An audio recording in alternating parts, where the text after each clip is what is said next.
Hello and welcome to Sports Update. I'm Emmanuel Fashemi and I have Precious Jonah with me to talk on the story we have for you on update this evening. All right, moving straight to the first story for Sports Update, where Coach Bosso has invited 39 players to the camp of the under-20 boys that will be preparing for the Argentina 2023, where Indonesia was stripped of the hosting right of the under-20 World Cup, and now Argentina will be hosting it. But Coach Bosso have taken a giant step by inviting 39 players to the camp. Now, let's look at our chances. Can the Flying Eagles of Nigeria do well in this tournament? Yes, they will do well. If a good preparation, like he has started it by inviting 39 players to the camp, whereby I know there will still be a cut down from the list. Yes, of so course. I think the best will be selected, and if the best are selected, we'll do well. Okay, if the best are selected, we will do well. Now, let's look at our chances at the under-20 AFCON right there in Egypt.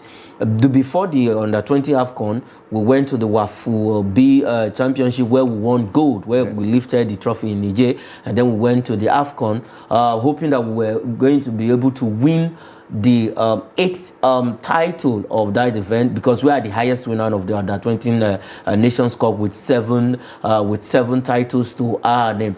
Now we went to the under-20, but it was all should I say it was the performance of our boys was not up to standard. Now with the performance of the boys at the under-20 Nations Cup, and now Coach Bosso inviting 39 players, what does that really mean? The 39 players, because already we have some boys who went there. Now, barring what will play at the under-20 AFCON, do you think, because the draws are yet to be made, do you think we can really hold our own? The last time we had a better team was in 2005. Yeah. Okay, going by what has happened, I think the players that have been invited now was as a result of what happened and the AFCON. The AFCON, they did not really do well, like you said. Then there is a room for improvement. So, and he must have seen the losses. That is why he decided to invite more players to the already players that we have. So that those losses that will not be covered. It can be in the defense and maybe the midfield and the attack. I think he has done well. He has done well. Okay, now let's look at that team critically well. We were not able to score a lot of goals. Our first game, we lost to Senegal 1-0. The second game, it was just a scrappy win. We beat the host nation, Egypt 1-0. And then the third game, we defeated Mozambique 2-0 before we had to play the semi-final. Now we couldn't score a lot of goals. Now in all of the departments of the event of the AFCON, which department do you want Coach Bosso to actually concentrate on? Is it the attacking? Is it at the attacking department? Is it at the midfield, the defense, or the goalkeeping position per se? Okay, no. If you look at that team very well at the AFCON, defensively they did well. So I think our major problem in that team is the midfield, because it is the midfield that has the creativity room now. So we have less creativity in that midfield. So I think you need to bring more creative player that can create chances for these attackers. We have good attackers in that team, but they are not scoring. So that means we have problem with the midfield. We have problem with the midfield. Coach Bosso, you can hear that from the 39 players that you have invited right now. You have to look for midfielders, and also you need to get good defenders, those who can actually support the midfield. And then our striker, I think we have good attackers there. All they need is just to get the ball, and then I think he also needs to work on the attack, because if you look at some of our attackers, they couldn't finish some chances that came their way. They were firing blank. You know, you have to work. I think also we need to work in that department. Or what's your thought about that? What they need there is just the training. At least teach them how to score goal. Do you teach a player how to score, a striker how to score goal? Yeah, there is a way you can teach them how to score goal, because firing wide and the chances are come. If you have 10 chances, you convert 5. It's fair. It's fair. If you have chances, 10 chances, you convert 5. That is fair enough. Let's leave the Flying Eagles right now, where Coach Ladan Bosso have actually heard you precious that he needs to work on the midfield, get good players, work on the strikers, and then the goalkeeping department. Let's move straight away where we have some result in the second tier league of the Nigerian football club. That is the NNL, Nigerian National League, where some result over the weekend. We saw some matches. A lot of games went down also, because in the MPFL we have games, in the NNL we have games. Now the NNL will have some games. First we have EFCC playing Kogi United here in Abuja and ended on a draw. But before we talk about that, let's have the result on the string. Now the result is there. We have EFCC, like I said, played a 1-1 draw with Kogi United. ABS defeated High Balls 2-1, that is in the Northern Conference. Belentaki of Abuja also lost at home to Mighty Jets of Jos. And then the A2 will have Jigawa Golden Stars beating Green Berets 2-0, that is of Kaduna. We have Family Worship Center champions losing at home also to Katsina United. 2 Abuja teams losing at home, and then 1 getting a draw. Now let's talk about our own, because FWC is of Abuja, EFCC is of Abuja, Melentaki is of Abuja. Now Melentaki lost their game at home to Mighty Jets of Jos. But for EFCC is one of the oldest clubs, as at least for quite is an household name when it comes to club football in the FCT. In the FCT, playing a 1-1 draw with Kogi United. Do you think this time around EFCC can actually get that MPFL ticket? They have a chance. They are not doing badly. They are not doing badly. So all they need to do is just to put their house in order and make sure make sure they fight as a team, work as a team. Every defense, midfield, attack, the management of the club, everybody need to work together. I believe working together, they will take that ticket. All right, working together, they will actually achieve the MPFL ticket. Let's go to the Southern Conference, where we also have some matches and some result. Let's have the result on the screen right now. In the Southern Conference, we have quite a number of matches. In Southern Conference Group B1, we have FC1 Rocket defeating Hensa 3-1. We have Warri Wolves also beating Go Round of Omoku, that is in Rivers State, 1-0. We have Vendreza of Lagos beating Rovers of Calabar, though that club they have something in relation, because the owner of Vendreza is also from that axis. Then we have in the B2 we have Crown FC playing out a 1-1 draw with the Jabu United, that is a Southwestern derby. We have Gateway United playing goalless draw with Smart City. The match was inconclusive because of rain, and some before the rain we had some issues in that game. Then Sporting Lagos beat Joy Commerce 3-1. Then we have B3, that is in the second down conference,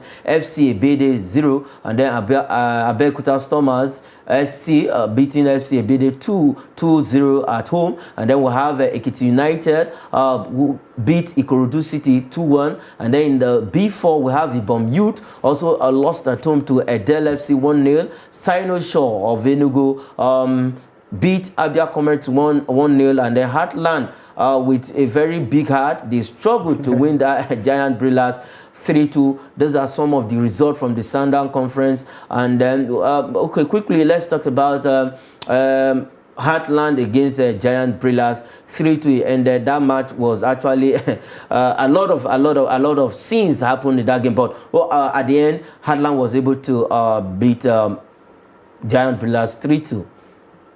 Heartland is a very big club when it comes to Nigeria football. So them winning their match over the weekend is not a they are supposed to win.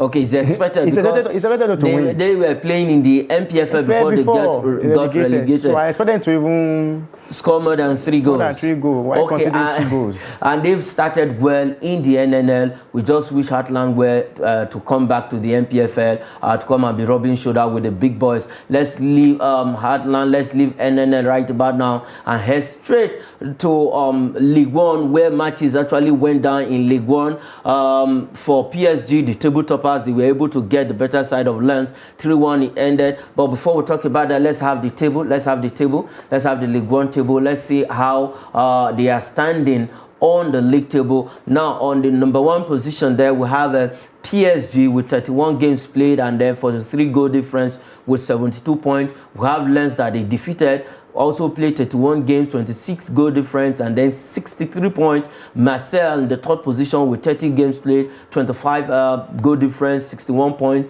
Monaco is on 4th position with 58 points. Rennes with 31 games played with 53 points. Lille with 30 games played, 52 points. Lyon 31 games played, 50 points. Reims with 31 games played, 47 points. And then Nice will have 30 games played, 45 points. Then Lorient occupying the 10th position with 30 games played and 45 points. Quickly, PSG was able to beat Lens, the 2nd position, the 2nd team who's following them. It ended 3-1. It ended, and then they have increased their standing on the table with quite some numbers. At 72 points they are standing, while Lens is on 63 points. With the way it was going, the last 4-5 matches, everybody was thinking Lens was going to do a catch-up on Marseille, but now PSG is trying to widen the gap. Can they really actually win the Ligue 1 title this season? Yeah, I think the league is over for Lens and Marseille, who are up to the 2nd and 3rd position. If you check very well, if you check the table very well now, 72 to PSG, and that's about 11 points. Yes, 11 points. So 11 points. I don't expect PSG to just throw 11 points away. So the league is over for Lens and Marseille. They should just finish their top 4, and I think that's all. So I think I'm done.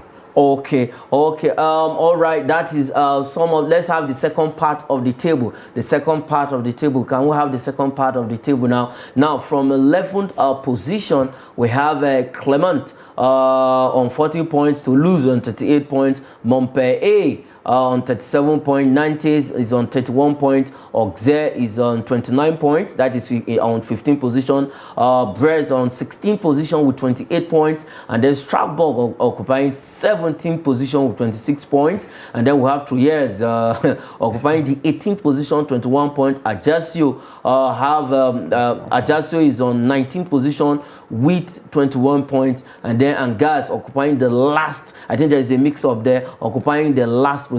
They are not on 1 point. It was a technical error, but so far Angers with the way it's done, I don't think Angers we leave the relegation zone. But let's look at Montpellier on 13th position with 37 points. If you look at from that position, because from that position, from 13th position to the last person, there's a possibility that about 2 will join Angers. Now, who do you think among from the 13th position down to where you have Ajaccio on 19th position, who is going to survive and who is going to stay? Okay, you said from 13th position. We pick it up from that 14th. That Nantes. That is Moses Simon's team. So I think from there to 20th, there's possibility of them going down.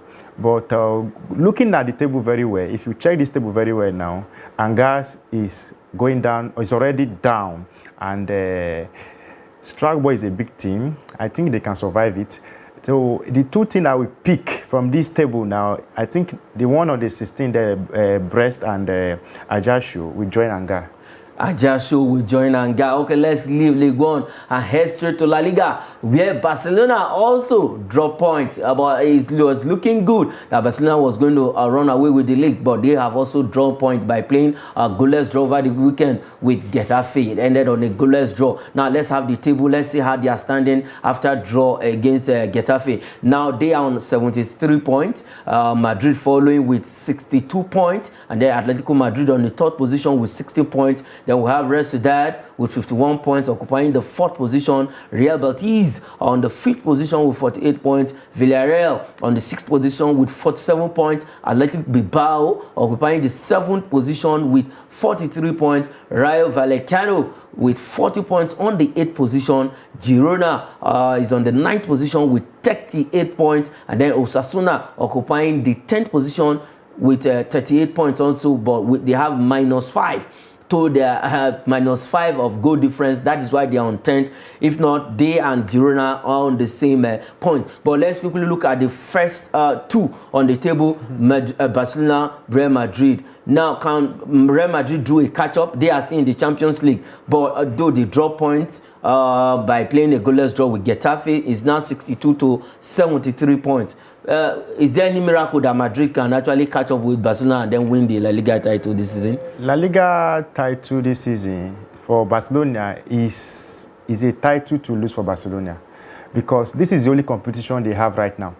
So Real Madrid is still in Champions League and they still have Copa del Rey to play. Yes. So, but Barcelona, they have 73 points. I think about 11-point different as well. Yeah. So I don't think Barca will just let the league go like that. So that means they have to lose 4 matches. 4 straight games. That is for what them they to have lose the league. So I don't think. So Barcelona will win the league. Barcelona will win the league. Let's have the second half of the table. Quickly, second half of the table, where Celta Vigo is on the 11th position. Sevilla and Mallorca following that 12-13. Then Real Valladolid on 14th position with 32 points. We have Celta Vigo 36, Sevilla 35, Mallorca 34, and then Getafe on the 15th position with 31 points. Cadiz 31 points with a -19 goal difference. Almeria is on the 17th position with 30 points. Valencia has 27 points, occupying the 18th position. Espanyol 27 points, occupying 19th position. And Elche still remain where they are with 13 points on the 20th position. Funny enough, Valencia, let's really talk about Valencia occupying the 18th position. What is what's the problem of Valencia? Because Valencia used to be a top 4 team, a Champions League team, but now they've not been finding it funny for the past 2-3 seasons. Valencia, their problem, they have been selling players and I think sacking their coaches. That's another problem. Then since then they have not. I think the club have not ever remained the same again. So I believe if they want to get back, they should need to be consistent in in their management, and they don't need to be selling their big players. I think that has been their problem. Selling big names, and you are not replacing them with quality players. So, and look at where they are now. They are going to relegation. But I just pray they survive the relegation, because it's a team I love so much. It's a team you love so much. You pray they survive the relegation. Valencia can actually hear you. The management needs to sit up, but they should stop selling their quality players. Even though they sell, they should do what is called a replacement. Let's head straight to Germany, where action also went down over the weekend. We have some matches, and for the table toppers, that is Bayern Munich, they also played out a goalless draw over the weekend. Despite with that draw, they are topping the table with 59 points, followed by Borussia Dortmund, who has 57 points. We have RB Leipzig with 51 points, Union Berlin following with 51 points, but a goal difference of 18 and 12. Then we have Freiburg, who has 47 points. We have Bayer Leverkusen 43 points, Frankfurt 42 points, Mainz 05, they have 42 points, occupying the 8th position. Wolfsburg on the 9th position have 39 points. That is the club of former club of Victor Osimhen. We have Borussia Mönchengladbach on 10th position with 36 points. And quickly for Bayern Munich, both of them actually played out a draw. Yeah. Now they are still topping the table, but 2 points adrift. Can Borussia Dortmund turn this around and then do what is called a catch-up and overthrow? Though they, for the other week, they were at the top of the table before now, but now Bayern Munich has taken over. Will Bayern Munich stay at the top of the table till the end of the season? It's looking at the form of the two clubs, Dortmund is not doing badly. Bayern Munich is not equally doing badly, but since the sacking of the former coach, Bayern Munich has been up, and they will lose today, they will draw tomorrow. So I think the league is still very much open. Dortmund might catch up. So it's under probability. They might catch up. They might catch up under probability. Oh, well, before we go, let's have Monday fixtures. The fixtures we have for you today. There are games in the English Premier League, in La Liga, and then in Italy, the first game there on the screen is Leeds taking on Liverpool. Leeds-Liverpool. One more quickly from you. Will Leeds concede to Liverpool? They will concede, but Liverpool win the match. Liverpool will win the match. All right, then we have Celta Vigo against Mallorca, and then we have Atlanta taking on Fiorentina. For Atlanta, Lookman will not be playing. What does that mean for Atlanta? A very big miss for Atlanta because it has been one of their most informed players, so they will miss him.